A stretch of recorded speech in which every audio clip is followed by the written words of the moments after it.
And all federal troops that died in the Civil War, they had their names here. And Lady Liberty, this is sits on the largest turned piece of marble in the United States, or the largest, whatever you want to call it. She sits on, she's famous for that, right? So what's interesting, you know, again, Civil War. General Lee, General Grant at that time, when the Civil War was declared, all the cadets were marched out, and they were asked who wants to fight for the Union and who wants to fight for the Confederates, and they fell out, and the Confederate soldiers actually marched out of formation to join their units back in the South. Interesting.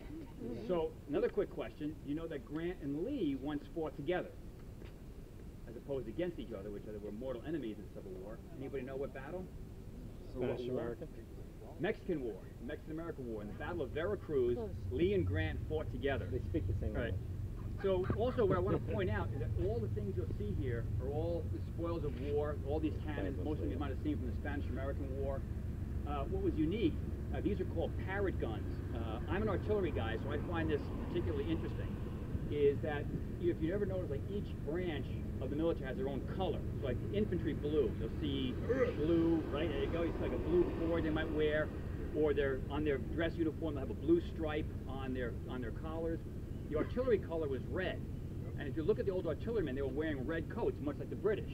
And the idea was that if you got wounded, you couldn't tell, or you couldn't see the blood as readily. And more troops were wounded from the artillery pieces malfunctioning than were actually killing the enemy, and because the breach would blow up. So one of the graduates here, his name was Parrott, devised a way of putting a metal band around the back of the breech. It's called Parrott guns, and a lot of that metal was actually mined right here in the New York, New Jersey area. As you know, there's a lot of old mines. When you go through Sterling Forest, it's all full of old mines. And before the big mines in Pennsylvania were opened up, New York, New Jersey was where we got all our iron ore. So General Parrott was very famous for designing an artillery piece that worked better for his artillerymen. I went to artillery school in Fort Sill, Oklahoma, and then I was stationed in Germany with 3rd Infantry Division.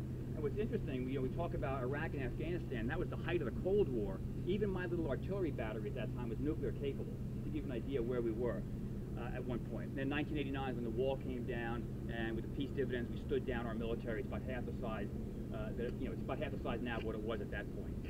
Also, if you get a chance, there's a lot of concerts right here, and one of the best ones, of course, let's do is the War of 1812, because when they get to the end, I don't know the War of 1812, help me out, what's Kansas again? What is it? 1812 Overture, there we go, no, War of 1812, thank you very much. 1812 Overture, they use real cannons. That's really wow, cool. Yeah, so when you hear, it's very interesting. All right, so we're going to walk this way, over to the plane.